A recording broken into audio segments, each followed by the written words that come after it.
எப்பவும் ஒரே மாதிரி குருமாவாக செய்யாதீங்க சப்பாத்திக்கு. இப்படி ஒரு தடவை செஞ்சு பாருங்கள். அதுக்கு 1/2 லிட்டர் தயிர் எடுத்திருக்கேன். அதை நல்லா அடித்து விட்டு கலந்த பிறகு இதில் 2 மீடியம் சைஸ் உருளைக்கிழங்கு வேக வச்சு தோல் உரித்து பொடியை கட் பண்ணி சேர்த்துக்கோங்க. கூடவே ஒரு மீடியம் சைஸ் வெங்காயத்தை நீட்டு வாக்கில் கட் பண்ணி சேர்த்துட்டு இதுக்கு ஒரு தாளிப்பு ரெடி பண்ணி ஊற்றிக்கங்க.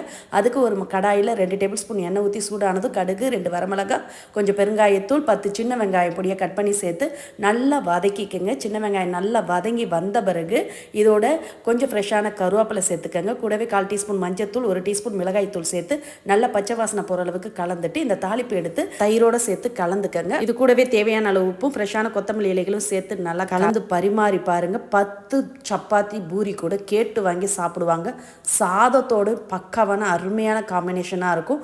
இந்த சம்மர் டைமில் இது மாதிரி உடம்புக்கு குளிர்ச்சியை தரக்கூடிய இந்த சைட் டிஷ் ரெசிபி இதே மாதிரி இதே அளவுகளோட டிஃப்ரெண்ட்டாக ஒரு முறை ட்ரை பண்ணி பாருங்கள். வீடியோ பிடிச்சிருந்தால் லைக் பண்ணுங்கள், மறக்காமல் சப்ஸ்கிரைப் பண்ணிவிடுங்க.